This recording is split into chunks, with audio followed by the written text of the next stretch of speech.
Na další čtvrteční přednášce, nejdříve jako obvykle anotace příští přednášky, bude hovořit Helena Štorková o malých molekulách RNA a jejich evolučním významu. A teď je mi ctí uvést dnešního přednášejícího Tondu Markoše z katedry filozofie a dějin přírodních věd. Všichni znáte, tady bych jenom zdůraznil, že patří ke skutečným zakladatelům našich čtvrtků. Dokonce měl ten úplně první čtvrtek v historii na jaře v roce 89 a dnes nám bude povídat něco, co jsem pochopil jako trošičku retrospektivu jeho intelektuálního usilování. Nebo něco podobného. Řekněme jenom usilování. Já si neodpustím samozřejmě, když je to 20. výročí, ty první čtvrtky tady byly, konalo se to buď 10. nebo 17. března, podle starého kalendáře. Já bych vám to chtěl přiblížit, jak to vůbec začalo. A protože je to už 20 let, tak je to mýtus. Nebudu vlastně dlouho zdržovat, 5-7 minut. Takže 89. Palachovský týden, stříkají tam na lidi, mlátějí ty ostatní, co se tam nachometli náhodou. Jo, teď je celá ta frustrace těch 80. let, kdy se vůbec nic nedělo, že jo, přijde Gorbačov, všichni čekají, že se něco vymění a oni jednoho dinosaura vyměnili na druhým a stále to pokračovalo dál. Jo, a teď jako 40 na krku, že jo, život za náma a teď jako... Tohleto všecko takový divný, takové divné přemítání, no a v té době se na fakultě pěstoval takový ten orwellovský 5 minutes hate, že se lidi sešli na kafe, zanadávali se a pak šli pracovat. A já jsem takhle občas zavítal na katedru mikrobiologie, na které existovala velice zajímavá enkláva. Paní doktorka Koutecká, paní doktorka Krekulová, inženýr Závada. A tato buňka například měla v místnosti petiční archy, kde se protestovalo proti mlácení lidí na Václaváku. Rozšiřovali všechno možný, zřejmě dodávaný zvenku od Zdeňka Neubauera, nebo já nevím od koho. A k tomu paní profesorka Bendová, šéfka katedry, se generózně tvářila, že nic nevidí. Jo, takže jsme tam takto chodili, no a teď jako co budeme dělat, na jedné straně jsme se báli na ten Václavák a na druhé straně jiné povinnosti a tak a seděl tam tehdejší diplomant Vítek Lauermann u paní doktorky Koutecké a tak, když to už dlouho trvalo, tak paní doktorka Koutecká pravila.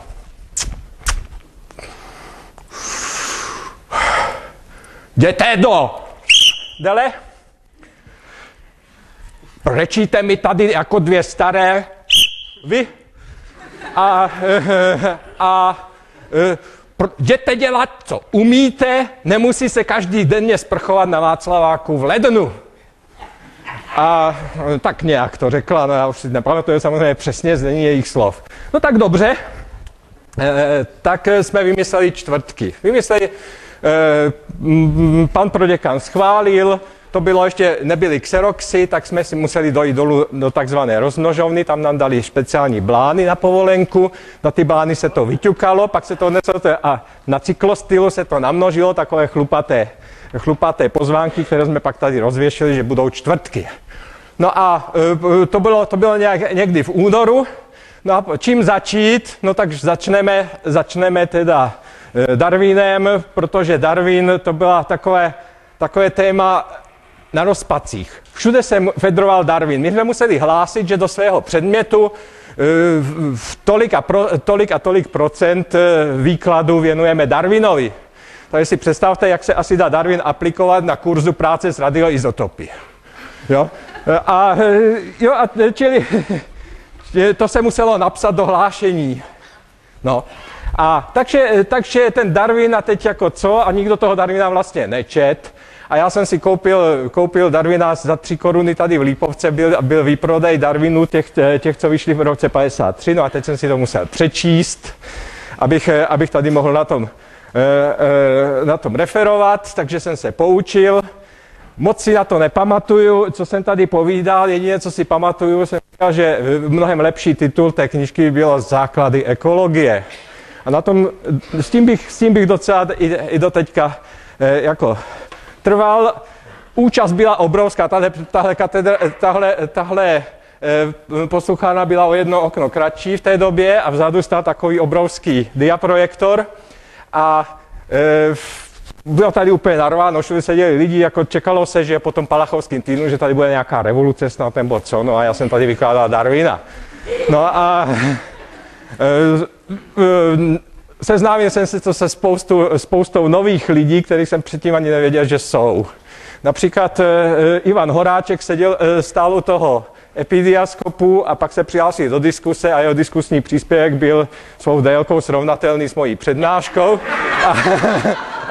A tak jsem se dozvěděl, že existuje Horáček. No a teď taková první věc nás strašně to zaskočila. Ano, uděláme to každých 14 dní, protože zoologové přišli, že mají ve čtvrtek taky jakési ve 14-denním cyklu mají nějaké semináře, tak aby se to nepřekrývalo, tak pojďme to střídat. No a takže potom se to samozřejmě nestihlo všechno říct, tak jsem povídal ještě za 14 dní a pak se to nějak krásně rozběhlo. No a pochopitelně pak to má ještě krásnou pointu v tom, že na podzim roku 89 byly tyto čtvrtky zařazeny do stranického školení. Existoval takzvaný střední stupeň stranického vzdělávání, kam museli chodit všichni pedagogové. No a teď jako ten člověk, který to měl na starosti, tak vždycky musel dávat dohromady lektory a lidi tam chodili večer a byli otrávení a i ti lektoři, i ti, co tam museli chodit, tak vy se dobře, vy děláte už ty čtvrtky, no tak hold na ženu tam ty lidi, tak tady bývalo plno a chodili sem lidi, kteří potom už nikdy nechodili. No ale, takže to byla taková, ale celé, co nás velice překvapilo a co mě doteďka překvapuje, že jste tady po těch 20 letech. Visí ze mě něco. Už to bude.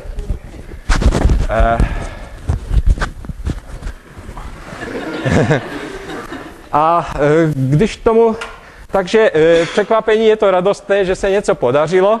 No a když vám už tenhle mýtus takhle vykládám, tak pochopitelně jako správní cimrmanologové víte, že když se rekonstruuje nějaká historie, tak vždycky tam musí být někdo, kdo to kazí. V případě cimrmanologů je to docent Fiedler z Vídně, že jo? Zatímco tady je to docent Frinta. Tenkrát to nebyl žádný docent ještě. Tenkrát to byl doktorant Frinta, který tady s Flegrem chodili boxovat za Bantam klub.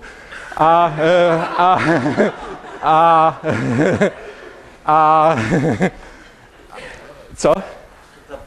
Co? Bantamová váha, to jsou takový ti boxeři do 60 kg. Vždycky vážili po dvou, tak No a hned z kraje, ten Frinta, který ještě nebyl ani doktor či kandidát věd, tak začal toto story, kterou jste slyšeli, zpochybňovat. A začal hlásat, to my jsme zavedli čtvrtky už od roku 87. Na zoologii jsme měli své čtvrtky. A takhle prostě to začalo leptat. Naštěstí teď na to trošku pozapomněl, ale za 20 let, až budete zase slavit čtvrtky, jestli to vydrží, tak už si nezvěte mě, protože to by byly jenom stařecké keci, ale zavolejte si Frintu a dozvíte se zase jinou historii čtvrtku. Tak, a teď ještě k tomu úvodu, ale už velice krátce.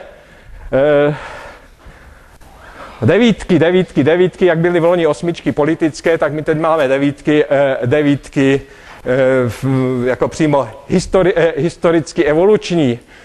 1809 vyšel Lamarck, filozofii zoologik, současně se narodil Darwin, aby převzal stafetu.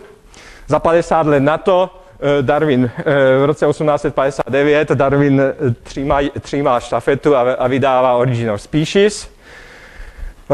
1909 Rádl vydává Dějiny biologických teorií, jedna z prvních takových knížek o dějinách biologie.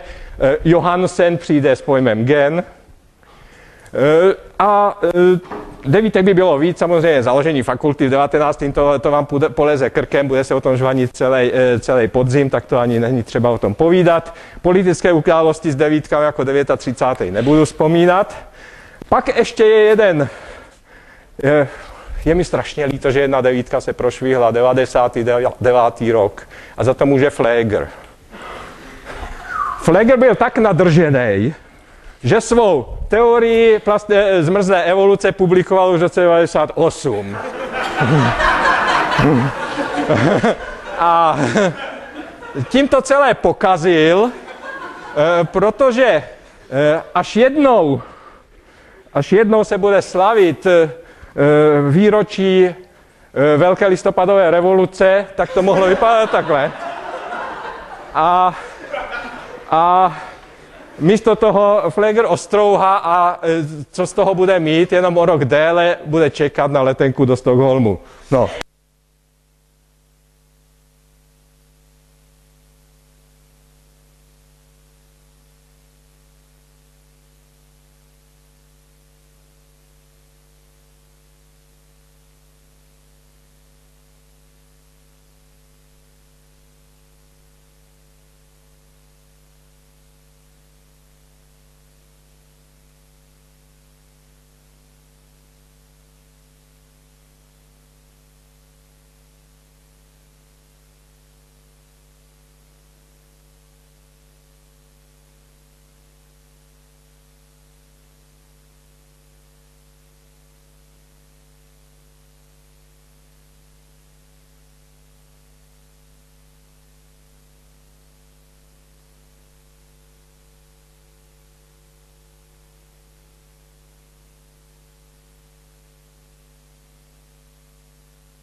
Historik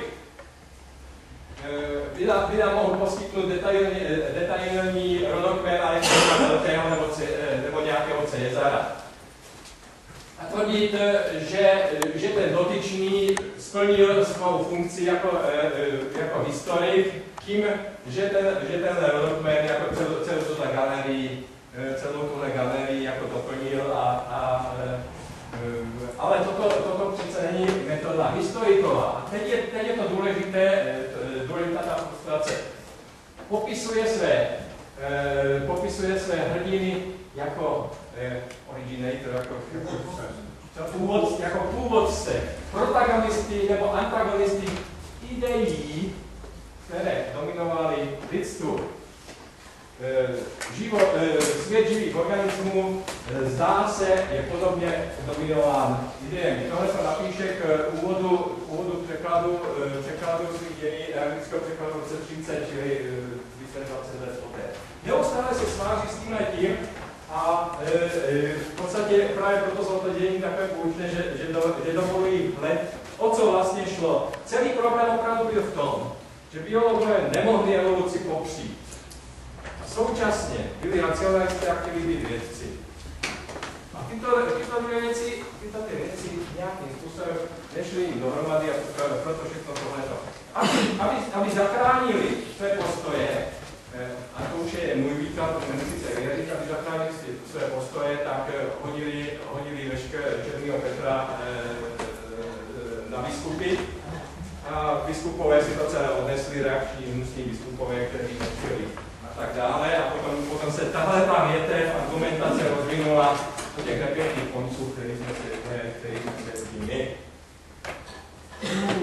Tohleto. Darwin dokazoval, že živočišné to je už poslední věc, které z toho Darwina. Ani nejhlubším rozborem dnešního stavu zvířat, ani nejhlubším srovnáním jich s jinými žijícími formami nepochopíme jich právě podstaty po nějakých výstupy minulosti, poznáme historické studie. Tohle jako vzít, jako koukno vidím, vypočítám, odvodím, z trajektorii a tak dále. A s tímhle to začalo a začalo to tím, a teď jsme už u Monoda, přeskočíme o 70 let dál.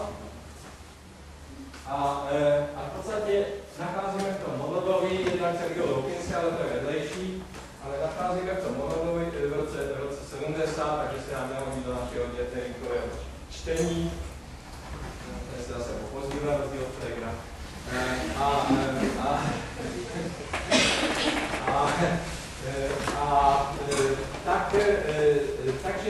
Takže jaký je Monodův lék na tohle? Tak zaprvé tohle je zvláštní věc, protože tenhle citát údajně neexistuje, tím je celá kniha ovede. Tenhle citát není. Ale ku podivu nikdo na to Monoda neupozornil. Tak je to takový zvláštní, když my potom jsme vydávali komentovaný překlad Demokrita, obvykle komentátoři nezačínají s mottem. No, a my jsme to museli okomentovat, proč asi takovýhle citát, který je zřejmě něčím, co je prodestilováno přes 19. století a přes nějaké takové divné vědy, jak tvrdí Kratochvíl, tak nakonec dostáte na ten plán. Ale to je jenom odbočka, abyste se vzbudili. A Monod teď má věci, který chce spojit evoluci a normální fungování, takže přijde s těmito třemi věcmi jako vlastnostní živých organismů, strukturální teleonomie, to znamená, že ontogeneze se ubírá od někam, autonomní morfogeneze, že k tomu tvarování není třeba žádný sochař, že si to dělá samo v tom teleonomickém procesu, a reproduktivní variace, to znamená, že co si se nezměněno předává z jedné generace na druhou. S Monodem se nebudu tady dlouho zdržovat, jestli si pamatujete, že před rokem jsem tady měl takový improvizovaný výstup, kdy 2 hodiny před začátkem čtvrtku jsem byl požádal, abych, a to jsem tenkrát toho byl plně jakožto editor, ta kniha zrovna byla v korekturách, tak jsem vám to tady na vás vysypal a kdo tady byl? Jo. A teď podívejte, tohle je strašně důležitá věc, ze které vlastně vychází celá moderní biologie. A měli byste vědět, že s ní vychází. Snadno nahlédneme, že zvolíme jakýkoliv příklad, je vlastně nemožné analyzovat nějaký poměr jiných, než jsou invarianty, které jsou v jeho průběhu zachovány. Jakýsi atomismus, kde existuje jedna jediná úroveň popisu, nebo ne jedna jediná, ale aspoň jedna úroveň popisu, kde se věci nemění a kde se nemění ani vztahy mezi nimi. A z toho potom lze popsat buď pomocí emergentního učení, nebo pomocí mechanicismu, lze popsat veškeré ostatní chování živých bytostí a z toho potom přicházíme už. Když tohle to vezmeme, tak k tomu dojde základní úrovni, teda nejsou u biologů atomy, ale ty sovětské geny a potom přijde Dawkins, který tu větu rozvede do velice pěkné knížky. Tak. Lze se jen ptát, zda všechny neměnnosti uchování a souměrnosti, ze kterých je utkáno plektrum vědeckých rozprav, jsou snad jen fikce nahrazované na realitu, abychom o nich získali použitelnou představu. Náhrážka vyprázdněná, tež zpřístupněná logice, když se nás spočívá na zásadě čistě abstraktní identity, konvenční. Bez této konvence však rozum zřejmě neopěde. Zase se vracíme k těm původním. Vidíte, že se spousta lidí z nejrůznějších oblastí na tomhle tom shodne. A ve vědě, buď ve vědě je a zůstane prvek platonismu, nebo dostraní se jedna zhroutil a zase jsme mu třeštíka. Můj reguléše rozmanitost jedinečných nemůže hledat než invarianty. A tím pádem dochází právě k tomu, co říkám, té frustraci celých generací za těch 150 let. Hledáme invarianty a chceme vysvětlit evoluci, která ty invarianty jaksi popírá. A teď vám nebudu, jako všichni jste absolvovali nejrůznější kurzy tady našich pánů kolegů, tak nepůjdu do toho, do molekulární biologie, tak když pomalu bych měl končit. Takže tohle jsou takové ty monodovské věci, která je jako základní invarianta, to už jsem řekl. Nevratnost překladu, to znamená invariantu nelze měnit tím, že by se učila. Mikroskopické poruchy přicházející ze zásvětí, to znamená z kvantového světa, jsou jediným zdrojem evoluce, protože ty jediné můžou měnit tu invariantu. Kdyby tohle to bylo se chytlo, tak dneska za těch 40 let jsme už někde jinde a celý problém je, že dosti těžko se za těmito věcmi dá stát. Celý problém samozřejmě je v tom, že tím, že to transcendent tady straší, buď implicité nebo explicité, tak zapomínáme, že žijeme v přirozeném světě a že ty organismy taky. A to, co potom my v té knížce, ta knížka má 6 autorů, takže kromě mé maličkosti je tam Neubayer, Kratochwil, Kleisner, Heinel a Grigar.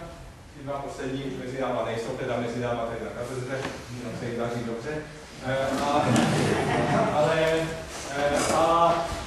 Tam ukazujeme, jak těžké je vůbec říct, co je to novinka.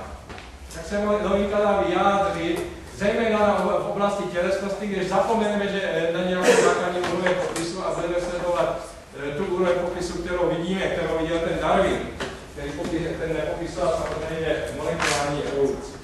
Takže to je ta první věc. Hledáme invarianty, najdeme invarianty a celou evoluci delegujeme potom na tu záhodu, nejlépe pak přicházející z kvantového světa, to znamená ze všech praktických ohledů, ze zásvětí, takže není třeba vlastně se jí moc zabývat a jinak jsou to všechno mechanismy, které dokážeme docela dobře zvládnout. Živé bytosti nemají do toho co říct, my tam budeme říkat, že právě naopak živé bytosti se starají. Toto se právě představ, která jmenuje Life as its own designer. No a teď jako ještě druhá věc, s tou vracející se k ortogenezí, to si neodpustím, protože to je taková umělná hořka pod koncem. Vyšla taková kniha Life Solution Inevitable Humans in a Lonely Universe. Napsal to velice známý a slavný paleontolog Simon Conley Morris a Zajímavý je to, protože to souvisí s tohletou knížkou Wonderful Life od Stephena Jay Goulda. Stephen Jay Gould napsal v roce 89 tuhletu knížku, která je nádhernou oslavou paleontologických výzkumů Precambria, kde on ukazuje, kde vlastně díky této knížce zná běžná veřejnost takové věci jako kambrická exploze, která zase podle jiných vůbec nebyla. Zná tyhle ty srandovní tvory, jako tohle je opabínia, která podívá někoho. Tohle je marela, centimetrový filigrán, která je těch roztvarů všude. Tohle je ta skůra, to má opravdu 60 cm velká, která mohla se dělat všechny ostatní. Zajímavé bylo, že měla hubu jako fotografická clona, nikoliv čelistí, ale tak prostě to zavíralo. To se v evoluci zřejmě neosvědčilo.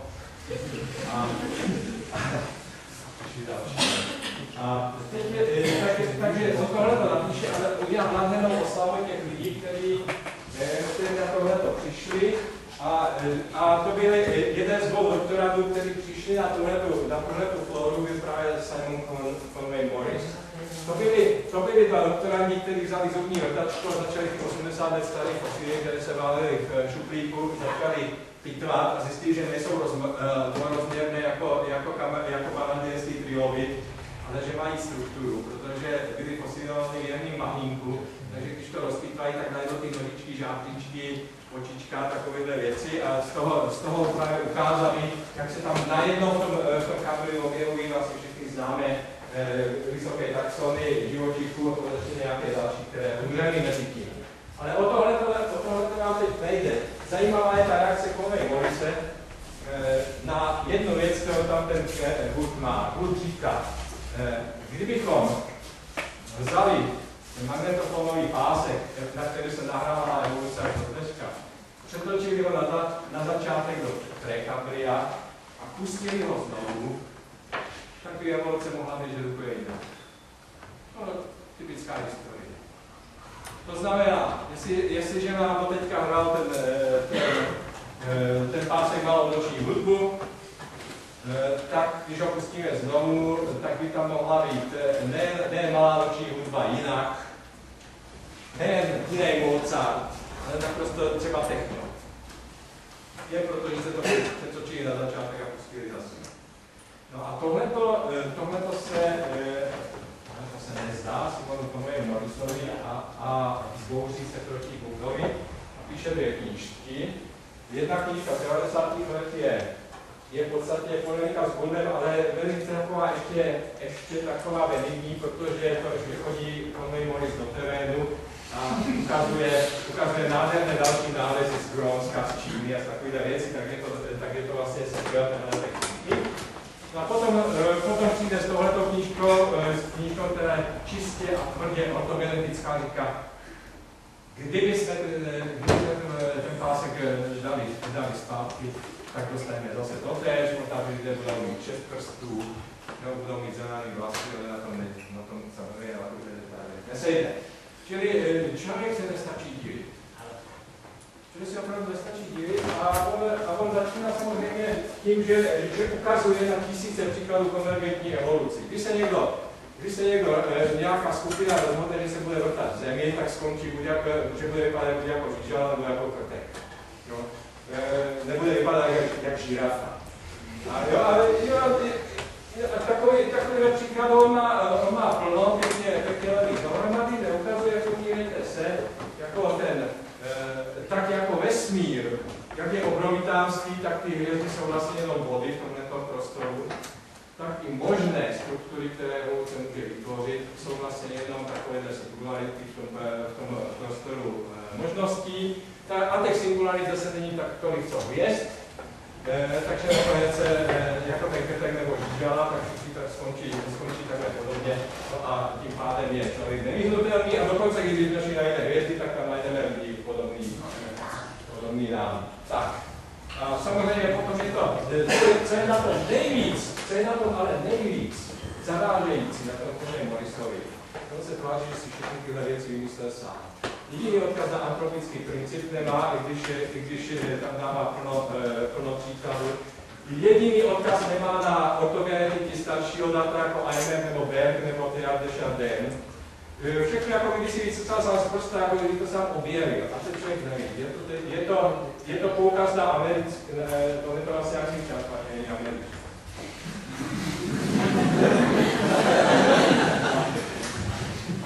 No.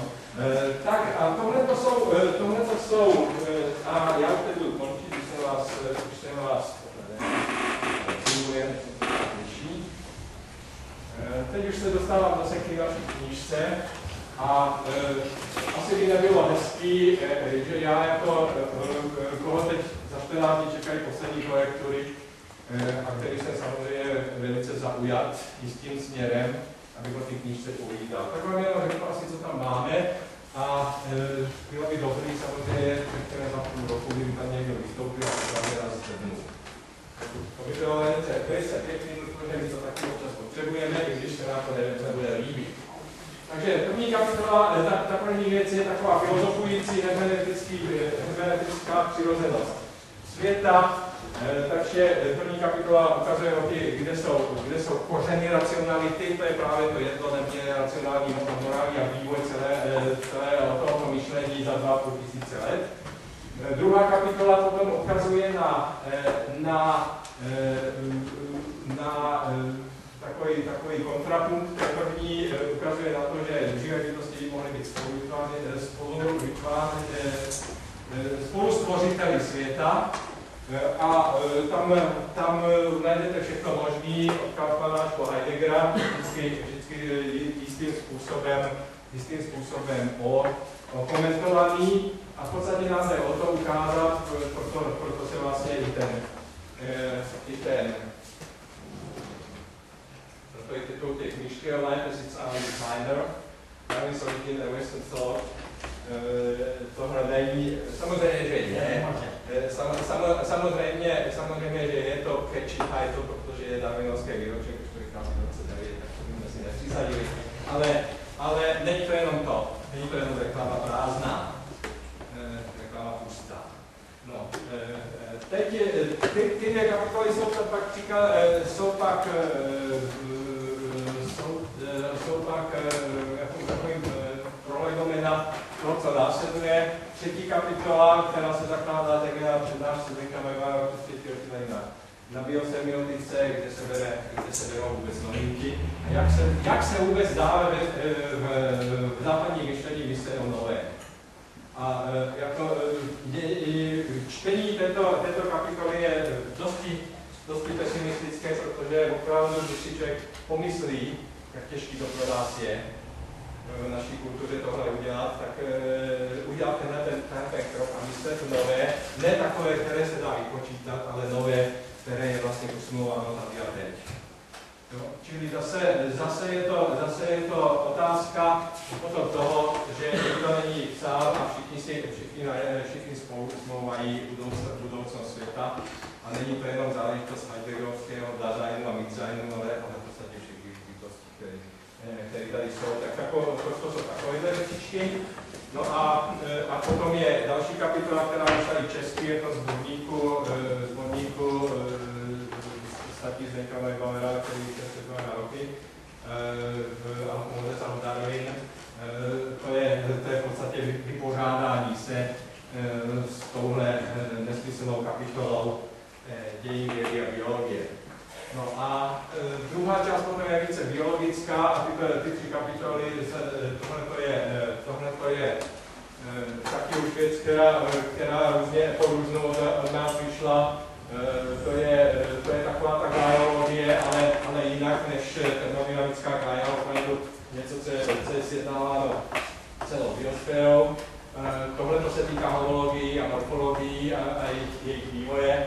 A poslední Excitation, Its Vestiges, to je zase takový catchy title, to je záležitost v podstatě je tam skrytá evo-demo, jak se stejný vercajk využívá k různým morfologiím. To je naše reakce, kterou se v těch filozofických částí přichází. Tak tohle je jenom reklama knížky, která vyjde za 3 měsíce, ale víc o ní mluvit nebudu, protože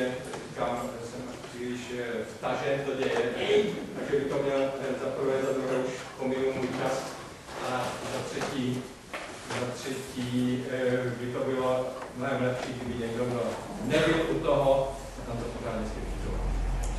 Takže já myslím, že to pro dnešek stačilo.